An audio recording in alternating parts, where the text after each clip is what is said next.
Hi, I'm Matt here in Michigan. And I'm Randall here in Michigan. I know, it's weird, but here we are.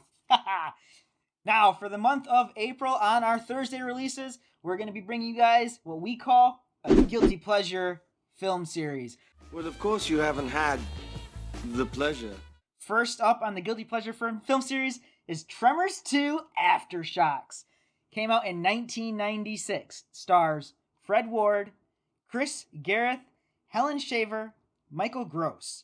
It is directed and partially written by S.S. Wilson, who is responsible for almost everything Tremors related, from the original movie to the TV series up until 2020's most recently released film, Tremors Shrieker Island. He is also a writer on well-known films Short Circuit and 1999's Wild Wild West. But before we get into this admittedly guilty pleasure of mine, if you want to, make sure to give this film a like, make sure to subscribe and ring that bell icon if you always want to know when we're uploading new films. Now, in Tremors 2, one of our main characters from the first film is hired by a Mexican oil company to hunt down giant underground worms known as graboids. But these creatures transform about halfway through the film, which creates new challenges for our main characters. Now, this is a direct-to-video sequel with a $4 million budget. It received average to below-average reviews from critics and similar or maybe slightly lower reviews from audiences. Now, the Tremors series has 7 movies and a TV series. Randall, this is your guilty pleasure movie. Oh, I love it. So, start us off. Tremors 2 Aftershocks. Ooh. I think what's great about Tremors 2 Aftershocks is how much it does right.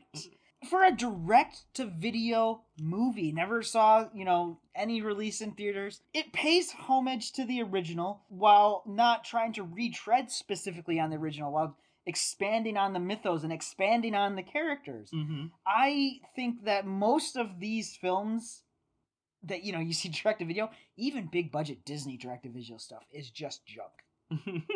But Tremors 2 isn't. Tremors 2 is a lot of fun to watch. And for me, if I go watch a Tremors movie, I'll always go watch the original. It's a cult classic. We've already reviewed it. If you haven't seen it, go check out that review. But Tremors 2 and Tremors 3 are both pretty good entries into the series. And I like them. They make me feel nice and warm inside. That is exactly what a guilty pleasure film is supposed to do. Mm-hmm. You like that, huh? Oh, yeah.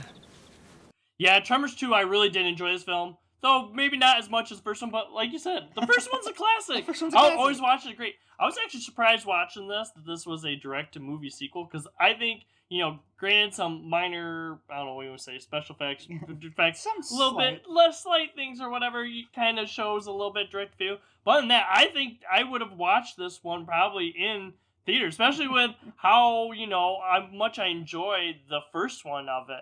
And I think what's really great about this movie is it knows what it is. Yes. It doesn't try to be something else. And that's what makes it so good. It's like, all right, we know what we are. We're going to go on, like you're kind of hitting on, a bit of what worked in the first film without completely retreading it. And we definitely get an evolution from the first movie to this one. And as I was saying, if you kind of go with like other movies, like what each of these feels like, if the first one is kind of like Jaws, this one's a little bit like Jurassic Park. I'll go one step. This is more like The Lost World. Then more like, okay, all right. Jurassic Park. Because they think they have control of them in Jurassic Park, which they don't. Mm-hmm. In The Lost World, they know they don't. Mm-hmm. They're out in the wild. And that's more akin to this, but more than that. So you have Fred, who's, Fred Ward's character, Earl, from the original film, reprising his role. He is very reluctant to go down to Mexico to take this job. Yep. You boys don't know how mean these things are. He's still kind of haunted by, you don't know how bad it can be. I lost friends to this. And you have this new character, Grady Earl. Yeah. And she's like a graboid groupie, Yeah, he is. And what is that? That is exactly the same as The Lost World. You have Ian Malcolm's character who is like, oh, no. I'm not going to any more dinosaur islands. Go get off. But he's literally partnered with a dinosaur groupie and his wife, Julianne Moore's character. Yep. And that's the same. This Tremors 2 is just like The Lost World. Oh yeah, I definitely see a lot of like perils and stuff. A lot of it too. I was thinking mostly just my connection where it was really just with like the monsters, because like the graboids are kind of like that underground thing, or so it's kind of like it's kind of like Jaws underwater kind of thing. It's like you said, we really don't know too much about this creature. It's like that monster. Whereas in this one, when we have the new version, Randall, what are they called again? Shriekers. The Shriekers. Now you don't get to know that they're Shriekers until Tremors 3, Mm-hmm. but that's what they end up calling them, is Shriekers. Shriekers. Yeah. Makes sense with what they do and stuff. It hurt him. Yeah, with that, to me, I almost feel like the Velociraptors a little bit, especially when we have scenes like, inside, like, like the barn or stuff like that. It kind of reminds me of scenes like that we've seen in the Jurassic Park films and stuff too. And now we're not going by sound anymore. No. We're going with visual cues. Yeah, it's a big it completely changes the entire thing up on the head. So graboids, they hunt by sound, they're underground, they're giant big beasts, monsters. And this movie says, you know what? Take that, flip it upside down. Now we have little monsters who are deaf. They don't hear anything. They don't care about sound. They only hunt by heat sensing. They have heat sensing organs on their heads. And it's a neat way to take it of like, all right, we didn't know this before. They say in this one, well, what happened with the original graboid not insurrection, invasion? Like, I don't know, we killed them all in a couple of days. So no one knew this would happen. But that just leads to great character moments in this film, because no one knew it was going to happen. And early on in this film, when they figure out there's like 50 or so worms, like it's just a crazy amount. You have Earl and Grady, and they're using the remote control trucks and everything to lure them. They're like, oh no, we are so outclassed, and it's like, it's okay, I know who to call. I'm down in Mexico, see, and I find myself in a sort of situation. What kind of situation? A graboid kind of situation. Yup. Good old Burt Gummer. It's funny, a lot of other movies go with Burt, but I'm glad you're bringing up like those characters, because Earl and Burt are like the two that we get from like the first ones back. Yep. And I think they do a good job of keeping them true to those characters in the first film. Oh yeah. But also shows that they're both in different parts of their lives. Like, stuff has happened to them in these years off, that even though they're the same people and we get a lot of the same hints and some of those similar jokes and stuff, but still we see that they are that something's happened to these characters, that they're not in the same point in their lives that they were in the first film.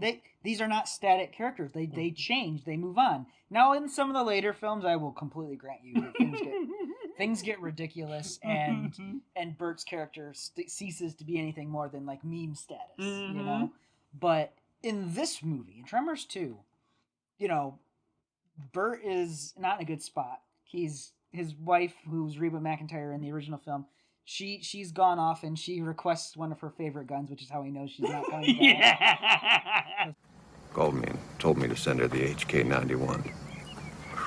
Ouch. Yeah. We don't get to see Earl in any of the follow-ups. It's all Bert after that point. But his character in the first one is just this kind of prepper, prepared for everything, gun nut. In at least this one, he's more than just a gun nut and a prepper. This establishes his character as resourceful and kind of quippy. And I love Burt Gummer in this film. And my wife and I will often quote it, because I am unapologetic, and I've shown all of these films to my wife. Okay? and I'll be like, I am completely out of ammo. That's never happened to me before. Which is a great line in the movie and for the character. And I think I like what you're talking about Reba McEntire's character no longer being in, and that there's a story goes along with it. I think they also did a good job explaining why Val. Kevin Bacon Why Val is gone. Because it's not just like, well, here this explains why his character's gone, but it also shows a little bit with Earl's character too, because the line is kind of like, well, Sure. Val married a good woman. Why would he want to die? He has a wife. He's happy with his wife. Of course he wouldn't go grab Van Hoyten. And then that kind of goes into Earl's character. I mean, we see the poster, on the inside of the, Which the means nothing calendar. to anybody. No, it just... You know why she's there? Yeah, because I'm never going to have her kind of thing. And then it's awesome because then it shows later on, which doesn't realize it at the time, but the scientist is actually the girl in the poster. So that was kind of funny because when that part came up, I'm like, oh my goodness, she's going to say she's the girl in the poster. She is. No, this is so well done. This is so well written. The characters are a lot of fun. The movie's a lot of fun.